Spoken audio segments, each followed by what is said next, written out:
Picking up where we left off in my last video, as promised, I'm going to be showing you guys some of the updates I made inside of my pantry. I'll also give you guys a tour of what I store in there, what I stock for the kids, and how I organized everything. So make sure you watch this video all the way to the end because you're going to walk away with some organizing tips and tricks for your own pantry.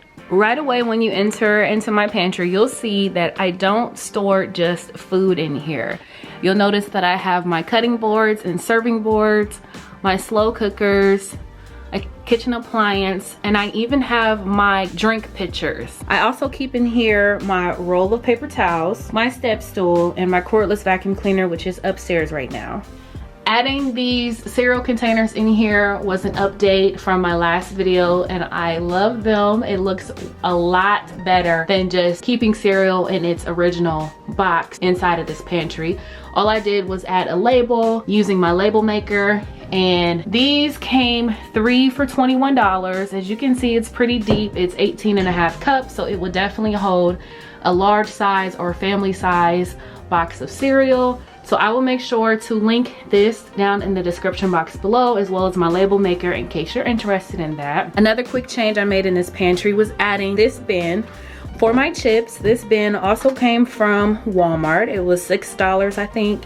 It's not the same pattern as my Dollar Tree bins, but I felt like it was similar enough to where it would still look right. And I kept my produce basket as well. Right now there's just bananas in there, but when I buy onions or potatoes, I will put that inside of here. All of our other fruit I do store inside of the fridge. The last update I made, which I told you guys I probably would end up getting, is this bread box. So I found this bread box on Amazon.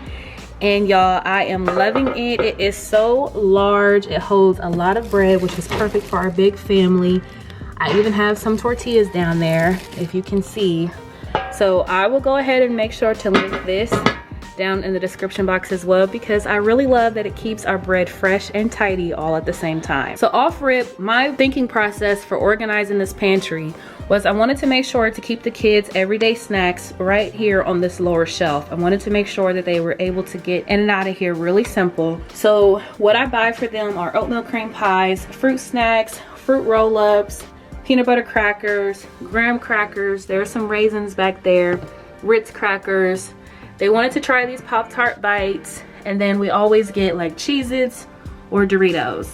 I also get for them oatmeal, Pop-Tarts, and fruit bars, but I organized these on the third shelf to kind of keep it close to the cereal because it just makes sense. And these items I would consider to be like their morning snacks, so I didn't want them to have access to them all throughout the day. So that's why I organized these up higher. As for our cereal, the only people that eat cereal in our house is my husband and sometimes my oldest son, who is almost 12. If you have younger kids who do eat cereal every morning and you want them to be able to come in your pantry and grab their favorite cereals, then of course it would make sense to organize them on a much lower shelf. On the second shelf is mostly miscellaneous, but some of the snacks that I come in here for, like popcorn, ramen noodles. We have our chip bin, and then some of the miscellaneous things in here is this is a extra basket of just flour, brown sugar, and a cereal bag. This is my hot chocolate basket. We've been drinking a lot of hot chocolate lately. And this is my baking bin, so I keep in here like sprinkles, marshmallows, and powdered sugar. On this third row, for the most part, is things that I come in and out of the pantry for the most, such as these canned goods, peanut butter, cooking oil, my pasta sauces, syrup for the kids. There's also an extra thing of some quick oats in there, and Rainbow's doggy treats and snacks. I purposely kept my appliances and glass containers up high as well because I don't use them every day. I don't need them every day. So by organizing them on the highest shelf, I'm not taking up unwanted space. Same thing for down here on the floor. I keep the paper towels in this basket.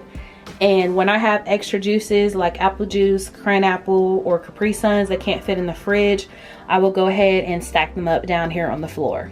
This little area is for our dog food. Right now we have this bag of dog food that we cannot use, so I probably will end up donating this and this doggy bowl to the dog shelter. So now that you saw how I organize my pantry, I want to share with you guys 4 quick tips that's gonna help you organize yours. Tip number 1 is this is your space, this is your choice. And what I mean by that is no one says that your pantry should only store food in there. If you needed to store your kitchen appliances, paper towels, cleaning supplies, that is totally up to you. It can still be nice and tidy as long as you're creating zones where they specifically reside and they don't get mingled in with the food. Like in my pantry, you saw that I keep my paper towels on the floor and I keep my slow cookers on the very top shelf. You can implement that same idea in your own pantry if that's what you need to do to best maximize the space that you're working with in your kitchen. Tip number 2 is to make sure you're checking expiration dates on the items in your pantry, and do this quite often. And I mean like every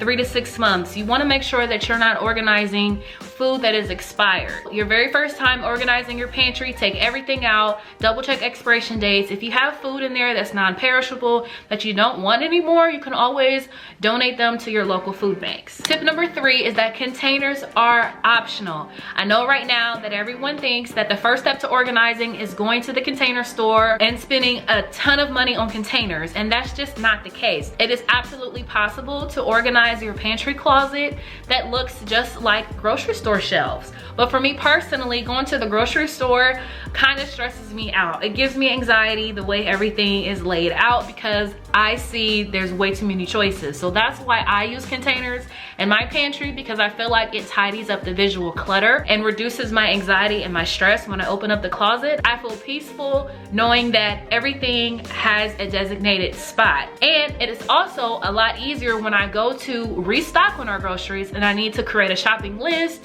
or add items to my grocery delivery shopping cart. I can look inside of here and say, okay, we're running low on oatmeal. I would have never known that if the oatmeal was still sitting in its original box on my pantry shelf. And not everything in my pantry is contained either. My cans are just sitting out on the shelf. I could have went to Amazon or Walmart and spent a little extra money on a 3-tier shelf for my cans, but I didn't feel like that was necessary. Just like you may not think that it's necessary for you to go out and buy a bread box for your bread. Maybe your family doesn't eat that much bread, and that's totally fine. My family is a big family and we do eat a lot of bread. So I was tired of the bread being misplaced all over the pantry. I wanted a solution that would keep the bread fresh and tidy at the same time. If you buy a lot of canned goods, maybe your canned goods are overwhelming you in your pantry. Maybe you do need a can organizer or you do need a 3-tier shelf. Do whatever you need to create function in your space. Tip number 4, labeling isn't for everyone. Now some of you, I saw you went like,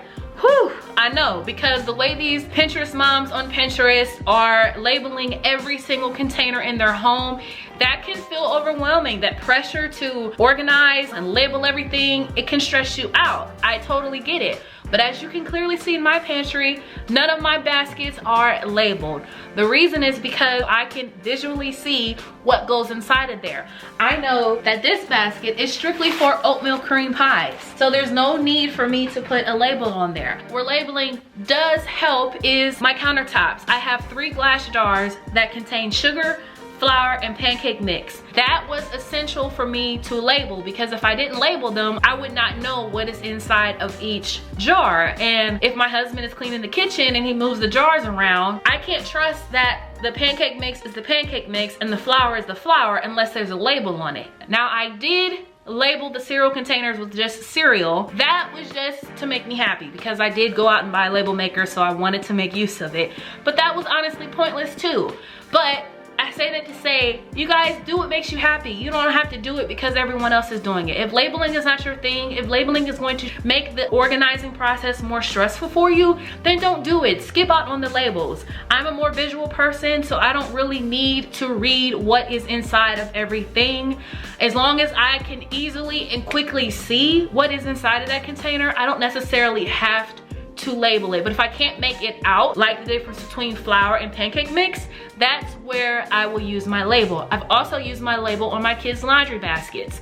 That is helpful too, because they all have the same white laundry baskets. So by adding their name to their laundry baskets on laundry day, I know whose laundry I'm working on. I don't have to guess whose laundry is in the wash. I can tell because the basket is empty. So use labels to your advantage, not for the aesthetic. So I hope you guys enjoyed these tips. I hope that they are helpful when you go to organize your pantry. If you enjoyed this video, please give it a big thumbs up. Hit that subscribe button. If you're new to my channel, I would love to spend more time with you guys. If you don't have a pantry at all, don't get discouraged because we didn't always have a pantry either, but I promise you these tips have still helped me. The last kitchen that we lived in that did not have a pantry, I was able to organize every single cabinet and still make it functional for my family. So if you want to see how I did that, I have a video. I will link it up here and also down below in the description box. Thank you guys so much for watching, and I will see you all in my next